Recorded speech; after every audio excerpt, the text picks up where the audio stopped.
ओम श्री गणेशाय नमः।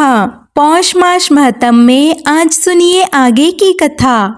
भगवान श्री नारायण कहते हैं, हे नारद, पार्वती जी द्वारा की गई उस स्तुति को सुनकर करुणानिधि श्री कृष्ण ने पार्वती जी के अपने उस स्वरूप के जो सबके लिए अदृश्य और परम दुर्लभ है उसके दर्शन करवाए।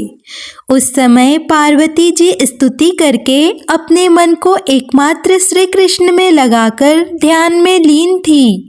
उन्होंने उस तेजो राशि के बीच में सबको मोहित करने वाले श्री कृष्ण के स्वरूप का दर्शन किया। वह एक रत्नपूर्ण मनोरम आसन पर जो बहुमूल्य रत्नों का बना हुआ था, जिसमें हीरे जड़े हुए थे और जो मणियों की मालाओं से सुशोभित था, उस पर विराजमान थे। उनके शरीर पर पीतांबर सुशोभित था, हाथों में वंशी शोभा पा रही थी, गले में वनमाला की निराली छटा थी, शरीर का रंग श्याम था और रत्नों के आभूषण उनकी शोभा बढ़ा रहे थे। ऐसे उस सुंदर रूप को देखकर देवी पार्वती ने मन ही मन उसी के अनुरूप पुत्र प्राप्ति की कामना की और उसी क्षण उन्हें वह वर भी प्राप्त हो गया। इस प्रकार वरदानी परमात्मा ने पार्वती जी के मन में जिस जिस वस्तु की कामना थी उसे पूर्ण करके देवताओं का भी अभिष्ट सिद्ध कर दिया। फिर वह तेज अंतर्ध्यान हो गया। तब देवताओं ने कृपावश होकर सनत कुमार जी को समझाया और उन्होंने उन उमा रहित दिगंबर शिव जी को प्रसन्न चित्त वाली पार्वती जी को लौटा दिया। फिर तो विश्व को आनंदित करने वाली देवी पार्वती ने ब्राह्मणों को अनेक प्रकार के रत्न और भिक्षुकों और बंदियों को स्वर्ण दान किया। ब्राह्मणों, देवताओं और पर्वतों को भोजन करवाया।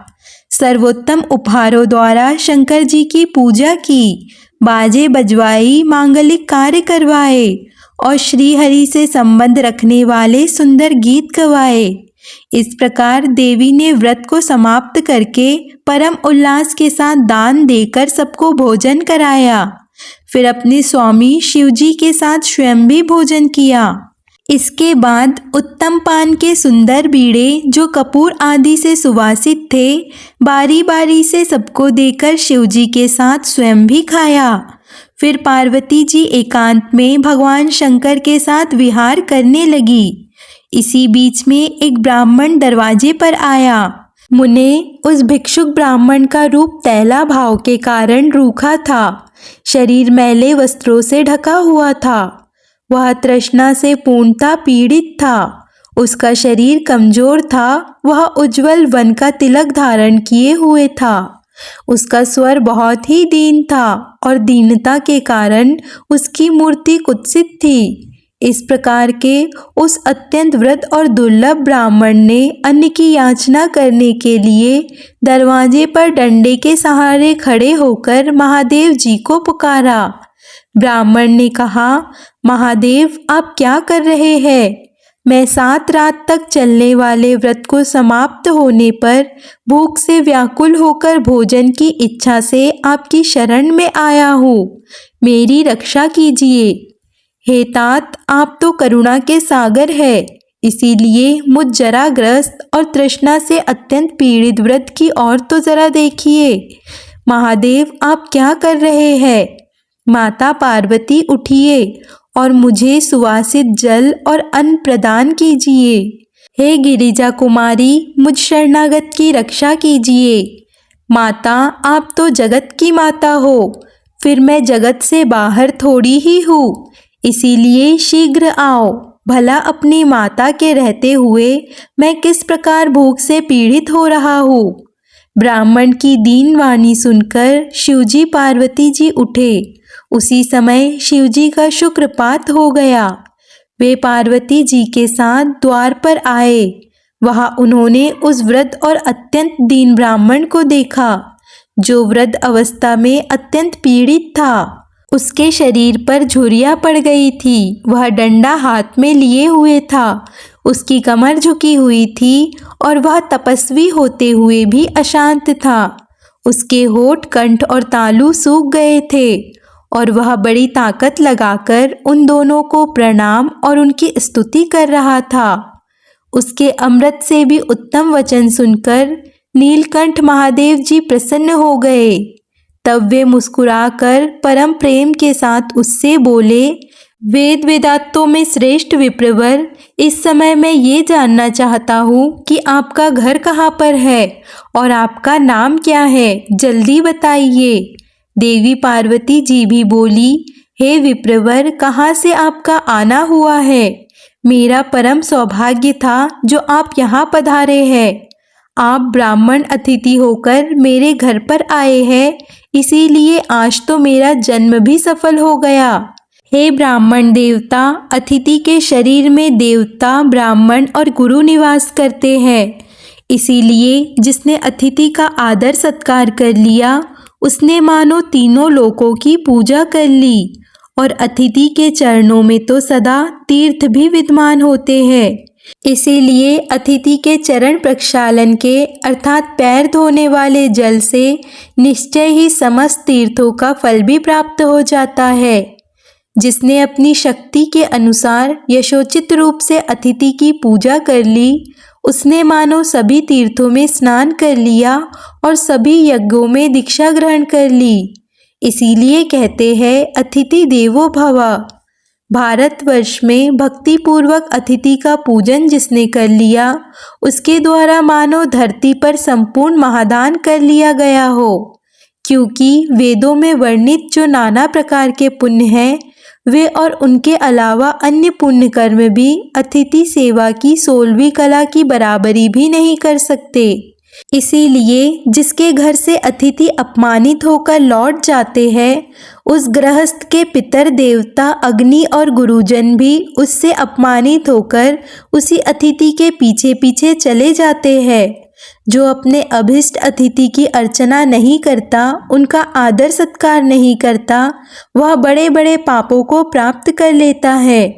जिसे सुनकर ब्राह्मण देवता कहने लगे, हे वेदाज्ञे, आप तो वेदों के ज्ञान से संपन्न हैं, इसीलिए वेदाक्त विधि से पूजन कीजिए। माता, मैं भूख से प्यास से पीड़ित हूँ। मैंने श्रुतियों से ऐसा भी सुना है कि जब मनुष्य व्याधि युक्त आहार रहित और उपवास व्रती होता है, तब वह अपनी इच्छा के अनुसार भोजन करना चाहता है। पार्वती जी ने पूछा, हे ब्राह्मण देवता, आप क्या भोजन करना चाहते हैं? अगर वह त्रिलोकी में परम दुर्लभ होगा तो भी आज मैं आपको जरूर खिलाऊंगी। आप बस मेरा जन्म सफल कर दीजिए। ब्राह्मण ने कहा, सुव्रते, मैंने सुना है कि उत्तम व्रत परायण आपके पुण्य व्रत में सभी प्रकार का भोजन एकत्रित किया है, इसीलिए उन्हीं अनेक प्रकार के मिष्ठान को खाने के लिए मैं यहाँ आया हूँ। मैं तो आपका पुत्र हूँ। जो मिष्ठान तीनों लोकों में दुर्लभ है, उन पदार्थों को मुझे देकर आप सबसे पहले मेरी पूजा करें। साध्वी वेदवादियों का कहना है कि पिता 5 प्रकार के होते हैं, माताएं अनेक तरह की कही जाती है और पुत्र के भी 5 प्रकार होते हैं। विद्यादाता अर्थात गुरु, अन्नदाता, भय से रक्षा करने वाला जन्मदाता और कन्यादाता यह मनुष्यों के वेदाक्त पिता कहे गए हैं। गुरु, पत्नी, जननी, स्तनदात्री अर्थात धाय, पिता की बहन अर्थात बुआ, माता की बहन अर्थात मौसी, सौतेली माता, अन्न प्रदान करने वाली अर्थात पांचिका और पुत्र वधू यह भी माताएं कहलाती है। व्रत, शिष्य, दत्तक, वीर से उत्पन्न अर्थात औरस और शरणागत यहाँ 5 प्रकार के पुत्र हैं। इनमें 4 धर्मपुत्र कहलाते हैं और 5वां औरस पुत्र धन का भागी होता है। माते, मैं आप पुत्रहीना का ही अनाथ पुत्र हूँ। वृद्धा अवस्था से ग्रस्त हूँ और इस समय भूख प्यास से पीड़ित होकर आपकी शरण में आया हूँ। हे गिरिराज किशोरी, अन्नों में श्रेष्ठ पूड़ी, उत्तम उत्तम पके हुए पकवान, फल, आटे के बने हुए तरह तरह के पदार्थ, काल देशा अनुसार उत्पन्न हुई वस्तुएं, चावल के आटे का बना हुआ तिकोना पदार्थ, पकवान, विशेष दूध गन्ना गुड़ के बने हुए द्रव्य, घी दही, अघानी का भात, घी में पका हुआ व्यंजन, गुड़ मिश्रित तिलों के लड्डू, मेरी जानकारी से बाहर सुधा तुल्य अन्य वस्तुएं, कपूर आदि से सुवासित सुंदर श्रेष्ठ तांबूल, अत्यंत निर्मल और स्वादिष्ट जल, इन सभी सुवासित पदार्थों को जिन्हें खाकर मेरी सुंदर तोंद हो जाए, मुझे प्रदान कीजिए। आपके स्वामी सारी संपत्तियों के दाता और त्रिलोकी में सृष्टि करता है। आप संपूर्ण ऐश्वर्य को देने वाली महालक्ष्मी स्वरूपा है। इसीलिए आप मुझे रमणीय सिंहासन, अमूल्य रत्नों से आभूषित, अग्निशुद्ध सुंदर वस्त्र, अत्यंत दुर्लभ श्रीहरि का मंत्र, श्रीहरि में सुदृष्ट भक्ति, मृत्युंजय नामक ज्ञान, सुख प्रदायिनी दान शक्ति और सर्व सिद्धि दीजिए। हे सती माता, आप ही सदा श्री हरि की प्रिया और सर्वस्व प्रदान करने वाली शक्ति है।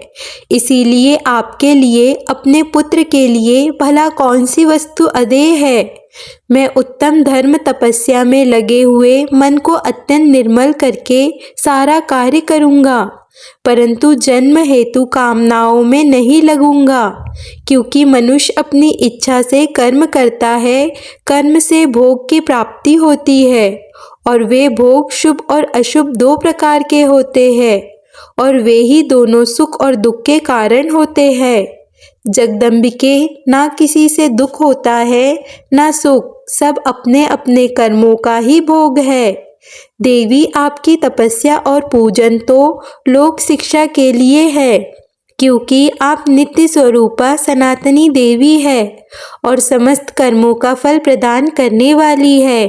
प्रत्येक कल्प में श्री कृष्ण गणेश रूप से आपके पुत्र बनकर आपकी गोद में आते हैं।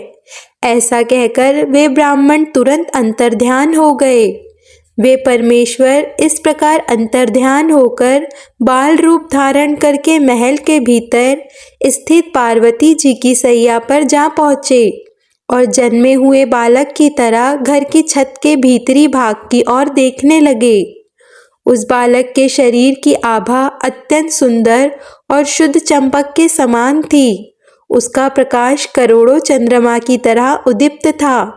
सब लोग सुखपूर्वक उसकी ही ओर देख सकते थे। वह नेत्रों की ज्योति बढ़ाने वाला था। कामदेव को भी मोहित करने वाला उसका अत्यंत सुंदर शरीर था। उसका अनुपम मुख शरद पूर्णिमा का उपहास कर रहा था।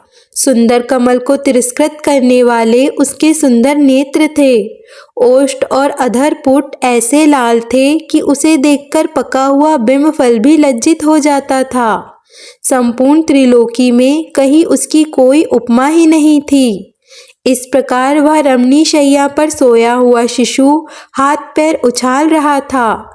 तब श्री नारायण कहते हैं, मुने, इस प्रकार से जब श्री हरि, जो कि एक ब्राह्मण के रूप में वहां पधारे थे, अंतर्ध्यान हो गए, तब देवी पार्वती जी और शंकर जी ब्राह्मण को खोज करते हुए चारों ओर घूमने लगे।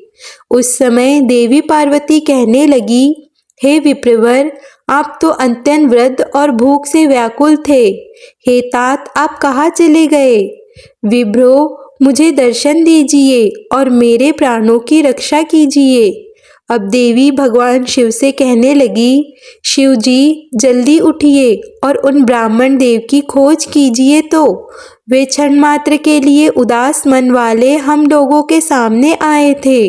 परमेश्वर, अगर भूख से पीड़ित अतिथि गृहस्थ के घर से अपोजित होकर भूखा ही चला जाता है, तो क्या उस गृहस्थ का जीवन व्यर्थ नहीं हो जाता? यहाँ तक कि उसके पितर उसके द्वारा दिए गए पिंडदान और तर्पण को भी ग्रहण नहीं करते, और अग्नि उसकी दी हुई आहुति और देवगण उसके द्वारा निवेदित पुष्प और जल भी स्वीकार नहीं करते। उस अपवित्र का हव्य पुष्प और जल और द्रव्य सभी मदिरा के समान हो जाता है। उसका शरीर मदिरा के समान और स्पर्श पुण्य नाशक हो जाता है। इसी बीच वहाँ एक आकाशवाणी हुई, जिसे शोक से आतुर और विकलता से युक्त देवी ने सुना। आकाशवाणी ने कहा, हे जगत माता, शांत हो जाओ और मंदिर में अपने पुत्र की ओर देखो। वे साक्षात गोलोक का अधिपति परिपूर्णतम परात्पर श्री कृष्ण है और सुपुण्यक व्रत रूपी वृक्ष का सनातन फल है। योगी लोग जिस अविनाशी तेज का प्रसन्न मन से निरंतर ध्यान करते हैं, वैष्णवगण और ब्रह्मा विष्णु और शिव आदि देवता जिनके ध्यान में लीन रहते हैं, प्रत्येक कल में जिन पूजनी की सबसे पहले पूजा होती है, जिनके स्मरण मात्र से सभी विघ्न नष्ट हो जाते हैं और जो पुण्य की राशि स्वरूप है, मंदिर में विराजमान अपने उस पुत्र की ओर देखो तो सही। प्रत्येक कल्प में आप जिस सनातन ज्योति का रूप ध्यान करते हो, वही आपका पुत्र है। उस मुक्तिदाता और भक्तों के अनुग्रह का मूर्त रूप है। उसकी ओर निहारो तो सही, जो आपकी कामना पूर्ति का बीज, तप रूपी कल्प वृक्ष का फल और लावण्यता में करोड़ों कामदेवों को भी निंदित करने वाला है। अपने उस सुंदर पुत्र को देखो। देवी, आप क्यों विलाप कर रही हो? अरे, यह कोई भूखा ब्राह्मण नहीं है, यह तो विप्रवेश में स्वयं जनार्दन है। अब कहाँ वह वृद्ध और कहाँ वह अतिथि? नारद, ऐसा कहकर वह आकाशवाणी मौन हो गई। तब उस आकाशवाणी को सुनकर देवी पार्वती भयभीत होकर अपने महल के अंदर गई। वहाँ उन्होंने शैया पर सोए हुए एक बालक को देखा। वह आनंद पूर्वक मुस्कुराते हुए महल की छत के भीतरी भाग को देख रहा था।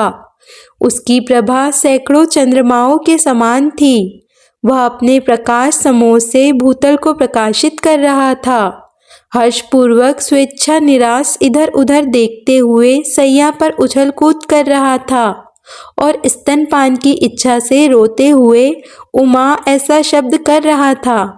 उस अद्भुत रूप को देखकर स्वयं मंगला पार्वती जी त्रस्त होकर शंकर जी के पास गई और उनसे बड़े मंगल वचन से बोली, प्राणपति, घर चलिए और मंदिर के भीतर चलकर प्रत्येक कल्प में आप जिनका ध्यान करते हैं और जो तपस्या का फल दाता है, जरा उसे तो देखिए, जो पुण्य का बीज महोत्सव स्वरूप पुत नामक नरक से रक्षा करने का कारण और भवसागर से पार करने वाला है। शीघ्र उस पुत्र के मुख को देखिए, क्योंकि समस्त तीर्थों में स्नान और संपूर्ण यज्ञों में दीक्षा ग्रहण करने का पुण्य इस पुत्र दर्शन के पुण्य की 16वीं कला की बराबरी भी नहीं कर सकता। देवी पार्वती के ऐसे वचन सुनकर शिवजी का मन भी हर्षमग्न हो गया। वे तुरंत ही अपनी प्रीतमा के साथ अपने घर आए। वहां उन्होंने शैया पर अपने पुत्र को देखा।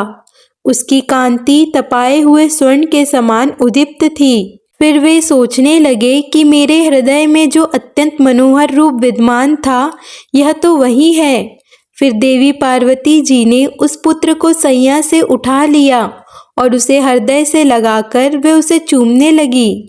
उस समय वे आनंद सागर में निमग्न होकर ऐसा कहने लगी कि बेटा, जैसे दरिद्र का मन सहसा उत्तम धन पाकर संतुष्ट हो जाता है, उसी तरह से तुम सनातन अमूल रत्न की प्राप्ति से मेरा तो मनोरथ ही पूर्ण हो गया।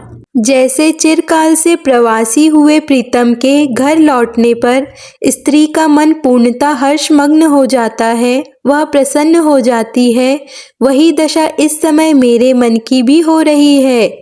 वत्स, जैसे एक पुत्र वाली माता चिरकाल से बाहर गए हुए अपने इकलौते पुत्र को आया देखकर बड़ी संतुष्ट हो जाती है, प्रसन्न हो जाती है, वैसे ही इस समय मैं भी संतुष्ट हो रही हूँ। जैसे मनुष्य चिरकाल से नष्ट हुए उत्तम रत्न को और अनावृष्टि के समय उत्तम वृष्टि अर्थात वर्षा को पाकर हर्ष से फूल उठता है, उसी प्रकार तुम पुत्र को पाकर मैं भी हर्ष से गदगद हो रही हूँ। लंबे समय से व्रत उपवास करने वाले भूखे मनुष्य का मन जैसे सामने उत्तम अन्न को देखकर प्रसन्न हो जाता है, उसी तरह मेरा मन भी हर्षित हो रहा है। ऐसा कहकर पार्वती जी ने अपने बालक को गोद में लेकर प्रेम के साथ उसे स्तनपान कराया। उस समय उनका मन परमानंद से निमग्न हो रहा था। फिर भगवान शंकर ने भी प्रसन्न मन से उस बालक को अपनी गोद में उठा लिया।